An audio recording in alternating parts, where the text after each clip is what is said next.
It's always nice to, do something in a way successful, if that's the right word for it. I guess my bottom line is it's not about the ratings, but it's about giving it your all, giving it your best, and whatever output naibigay mo, yun yun. So to be rewarded in a way na may viewers ka, tapos sinusubaybayan, okay na. Papa P, gusto ko na sana sabihin niya, layo-layo na cellphone nila. Pagdating mo nakaganon ba? Na-pressure ako. Hindi ka nagtatanong sa kanina. Hindi, may mahihain pa rin ako. Hindi naka-record kanina yun. Oh, hindi. Wow. No, I'm just really grateful because parang maganda yung mga roles na nakukuha natin, diba? I remember when Tito Deo offered this to me. Sabi niya, ito yung role mo, ganito mangyayari, tapos magiging presidente ka ng Pilipinas. Presidente ako, parang bata-bata ko. Then cut to, I was doing it, swearing as the president of the Philippines. So, I guess hindi mo malilimit yung vision ng tao. If they think that you can do it, if they see something in you, and then you just, ride it and just enjoy the ride. Kasi hindi ko rin alam. I never thought I could do 3 roles in one film or be a politician, I guess. That's the beauty of the craft. You get to wear different hats, you get to portray different roles, and you get to really challenge yourself and get out of your comfort zone. What about being a president or a politician, acting like one? Did you learn most about how politicians are? I said before when we were doing it, I just have to look around because there are a lot of politicians all around you, and I have a lot of political friends. So they were my references. So it was really easy. Yeah, but we're not trying to do stuff just to become sensational. We really fictionalized everything, and we really tried to mirror society as it's happening right now. How is this different from all the rules of the I started out really bad, so I really brought him to the dark side until before the season, half season. The beauty of realizing, the goodness in a person. So, ang ganda ng journey, I was able to track it because when the first script was given to us down to the last, we hardly had any revision. So we worked on a script that was really fixed and solid. You're so close to your co-stars in the mind. Yeah. Mahirap ba kasi syempre super serious? Yesterday I was hanging out with these guys. Pag naka-on na yung camera, it's different. I was with yesterday. Nakakatuwa yung ginagawa natin. Kasi si Gray nandun sa putikan, gumagapa, tapos ito umiiyak. And then pagka-cut, nagtatawa na. Nakakabaliw pero it's exciting, it's fun to do. And even, I think I was with Sue for The Kingdom the other day. Sabi ko, nakakatawa tayo, ano mga suot natin, costume natin, ano ginagawa natin. Tapos pag nag-on yung camera, character ka na. It's beautiful. I like it. Okay, so kanina sinabi na parang you were mentoring them in a way. But do you also learn from them? That's why I said no, I'm not mentoring these guys because I'm parang still you're a also a student. student. Yeah. What do We're you all learn from students and I them? learned from them. Yung commitment talaga. I mean, Gray, for one, he was fully committed from day one. He hardly spoke. But the moment that he took on the character and started, developing his own journey, I was impressed. Parang I didn't have to prepare because I just have to look at him. And even him, he was growing from real emotion. That's why we were kind of methoding our way through during the first few taping days. With Kyle, it was different because I'm so close to this guy. We become friends since we did the film. So doing the ride, doing this thing, anak na naman because he portrays my son. So it's hard to kind of think na ito yung trabaho natin, tapos ito yung gagawin mo. But just channel it, Si Kyle yung commitment niya, he became Moises. I mean, instantaneously. So parang, okay.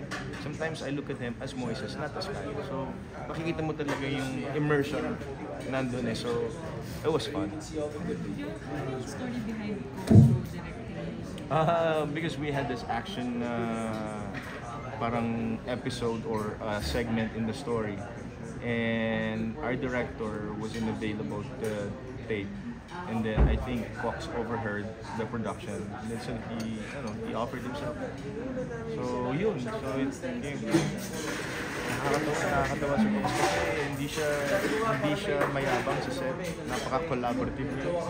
And he knows what he's doing. He's not there as Coco Martin, the actor, but as a director. Ibang klase. I was really impressed with his work ethic and yung commitment niya sa ginagawa niya.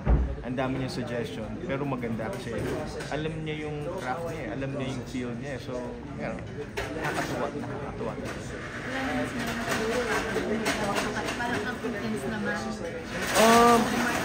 Siguro siya yung may naramdaman na gano'n kasi siya yung coming from a different show. So, but we really made him feel comfortable and everyone was just in awe of him, while he was working kasi yun siya non-stop. PJ, you've done a lot of different roles this year. What keeps you? Good roles.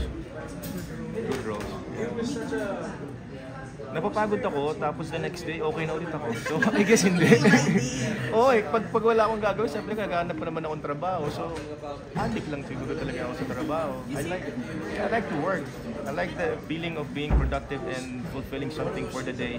And knowing that you did something good, you can sleep better. Knowing that there's a new beginning to look forward to the next day. Pero malayo pa to sa iniisip ko. Pero ano pa pa-retire sa Wag wala nang kumukuha sa akin. Baka never na yun. Wow! Baka never na mga Not anytime soon, hopefully. I hope I get to be part of the revolution of Philippine cinema. We're part again of the MIFF, and MMFF is celebrating its 50th year. So, to be part of that, you're a clear representation of the industry. So, I want to be part of that. And with MIFF, I hope that there are more projects or more films that we can showcase to the world to just really empower us to have something that we can be proud of as Filipinos. Parang malapit na nga tayo sa revolution na sinasabi mo because there's also an international film shooting here. Exactly. Diba? Exactly. Us going there. But siguro more on us creating our own Yun na nga, from to showcase. here. Yeah, exactly. Like real life fiction was in English and I was like, kaya ba nito? But may market, di ba? So I guess mas diverse na ngayon yung appreciation ng tao. Di ba? Yung audience natin. So I'm excited to be part of that revolution. So many things na ginagawa mo. Ano yung idea ni Fiona ng pahinga? Trabaho? Sa bahay. When I'm not working, like if I have a day or two, I just stay at home. I attend to my construction and garden. Kasi hindi natatapos yung construction. So pag may nakita ka, gawa tayo dito. Construction ka, gawin natin ito. Parang trabaho sa bahay na. First thing I do in the morning, I go to construction dun sa baba sa town namin kasi my brother and I are almost done with the resort. So mas mahirap yung last minute. So nakabagyo ako, pupunta ako doon, and then buong araw na kami doon. Kasi personal din you want it to be personal. You also have in Palawan, di ba? And right now, and what's gonna be different dito sa Batangas ba to? It's a dive resort. So it's my baby. And I want to make it really personal. So when I'm not working, I'm just there. And then I go up to the Grabe. house. Pwede ka namin makitang mag-serve ng mga mag-hello sa Dive mga kasi yun guests. Serve! Mag-serve, mag-hello sa mga guests. Yeah, that's really the idea. To the point nga na ayaw ko na siya i-commercialize. Kaya baka mamaya ma-fully booked eh. Baka mamaya mag-dive lahat ng tao. The Kingdom. With Bossing, yeah. So, exciting times. Nagka-eksena na kayo? I saw him 2 days ago. Hindi pa kami nagka-eksena. Ano yung preparations mo pag nagka-eksena na kayo? And what are your, kumbaga yung parang mga inaasahan mo I grew up kasi watching him di ba? So parang for me to be acting alongside, a cinematic icon, kailangan kong tanggalin yung pagka-fan ko. So, I have to deal with it, cross the bridge when I'm already there because we have a lot of scenes together. So, good luck na lang, Ma-overcome ko naman din yun siguro. Comedy drama siya or comedy? It's drama. It's epic drama. Epic drama. Yeah. Grabe. Halfway.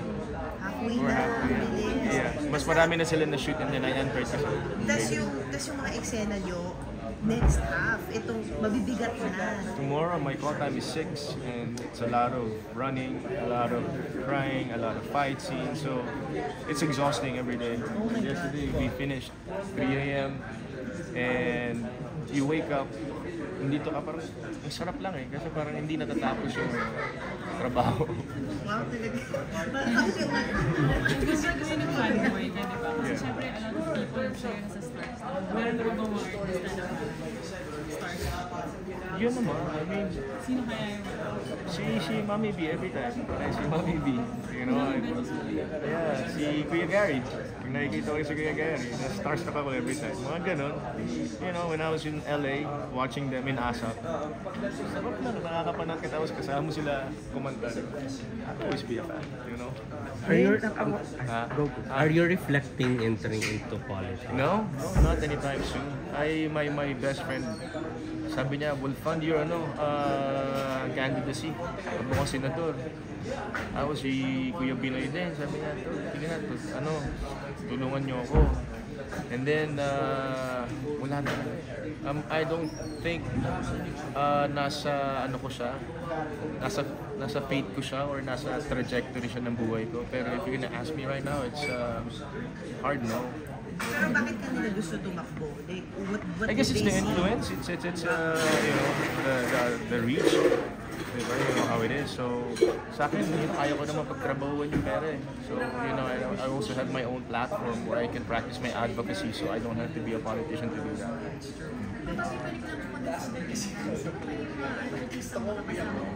Sue Ramirez, Christine Reyes, and Sid Lucero, and of course with Bossing, and marami pa.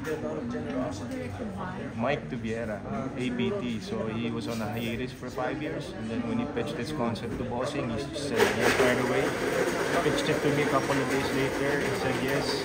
Within weeks we were doing pre-prod, so it just fell into place. I mean, we're both busy, but if there's a project that you can work on and make things happen, to make it happen, it will happen. So I guess yun lang talaga yung I thought hindi ako mag-film fest this year because I did so much last year, pero nung pumasok, okay, trabaho tayo sa Pasko.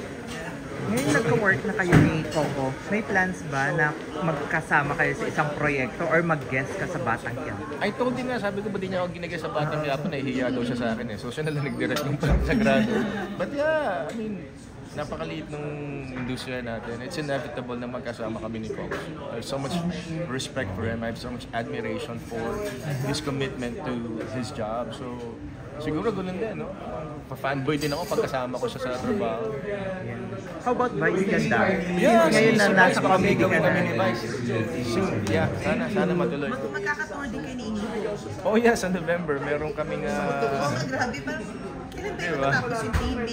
Parang November na ata next week. Last year ka pa ganyan eh, di ba? Parang sa theater. Last Nasa year. LA ka, nandito ka, taping ka ng project na to, pang TV, pang movie, Parang music. sinusubutan ka na namin. Parang kami na yung nagagalit. Parang kailangan na yun. Parang ibang pamilya yung pinapakain mo. I think wala pa akong pamilyang lagi. No, but how's the tour gonna be like with Inigo? First with the Cornerstone artist.